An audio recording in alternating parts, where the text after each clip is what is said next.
the setups that we had, we were in this real jailhouse, which is abandoned, but very spooky environment.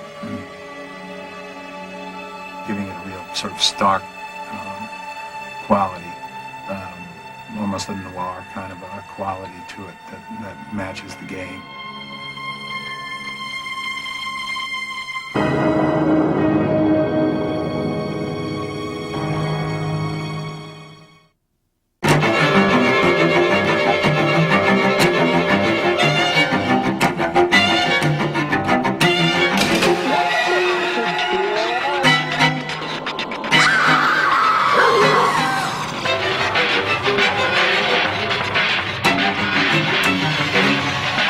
Biohazard 2.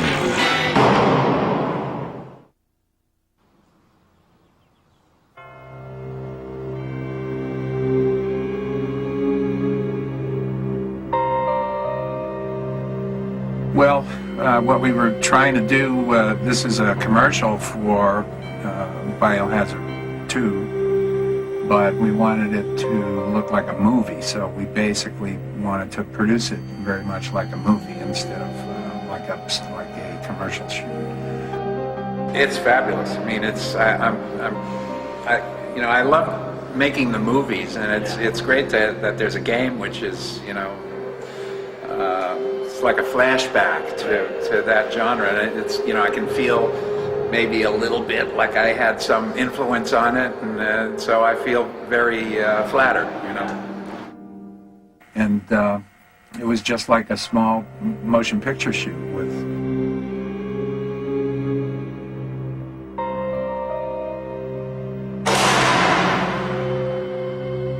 extras playing the zombies and a few people that were experienced playing the zombies, and the actors, Brad Renfro and Adriana, have experience. It was like working with a regular cast.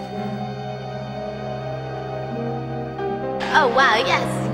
Some chick player, badass chick player, goes and gets to shoot all these zombies and stuff, and she's just this superhero. So, for aesthetic, just for a photographic aesthetic.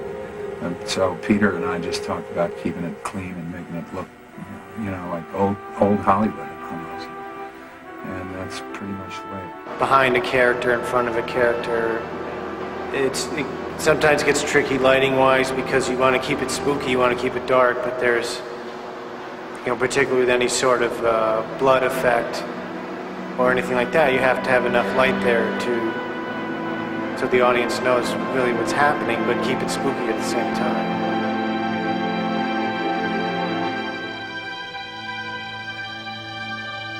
Screaming Mad George was fabulous. I mean, the zombies, he made some really terrific zombies for us. I just wish we could have given them more screen time. Well, now, zombie is something that is very, in a way, it's so overdone. And I usually tends to do something that is more in the surreal stage. So, and then, trying to make something very different from anybody's done in the same genre. But in the sense of zombie, is it very difficult to try to put something very, surrealistic imagery thing going on, because then it really cuts off from the original, point. You're right. So, I just thought, okay, well, we should just do it, make the really good zombies. You know what I mean? Instead of trying to do some different thing because they want a zombie and this is that. You're right. So, I just thought, okay, well, we should just do it, make the really good zombies. When I grew up on horror movies, the horror movies of the 40s and early 50s, zombies were always this sort of lower, blue-collar monster, And they were just vampiric. They were hungry for human flesh or blood or both.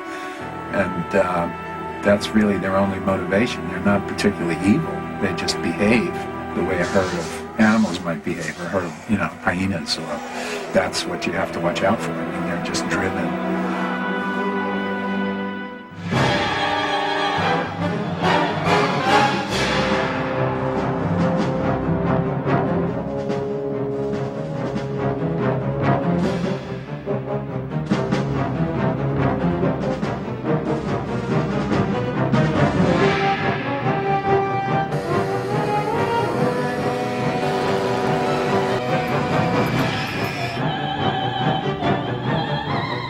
Well, you know, it's funny when you get a bunch of zombies in a room. I find all the times that I've worked with zombies, if I make any physical move when I'm talking, then all of a sudden they all do it. And you have 40 zombies doing exactly the same thing, which is, so I generally let them invent their own moves, you know, how they want to behave, basically just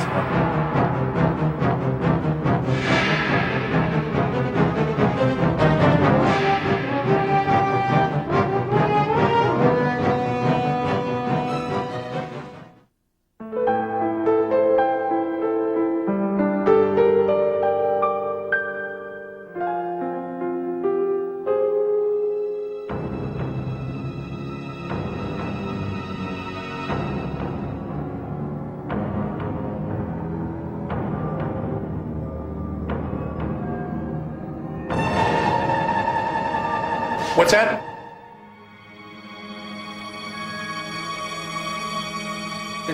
Doesn't it kind of reflect on, I kind of like it because it's a real big change coming from a spiritual hero to an actual literal hero.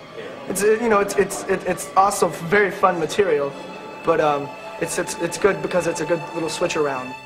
I don't know why, but pretty much left it up to me. I might be able to handle it. I don't know. You also like the naturality of it, you know. I mean, Brad was interested in the character, and even though it's a very short piece, he was interested in, you know, knowing how to handle the guns.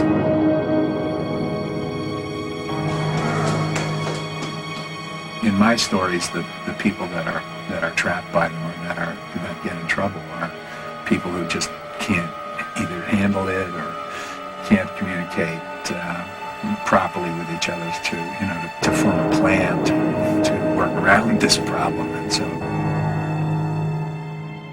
Yeah, we're good. That's all right.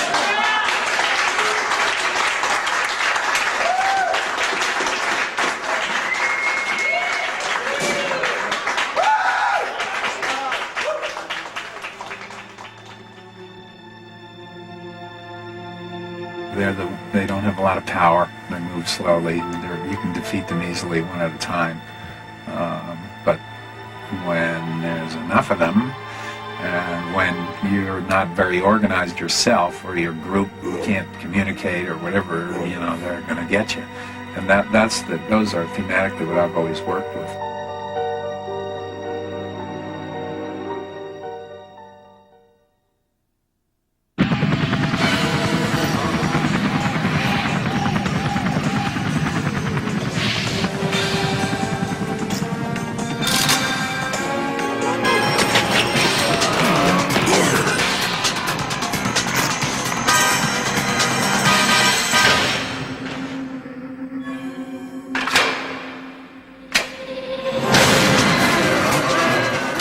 Biohazard 2.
Feed me.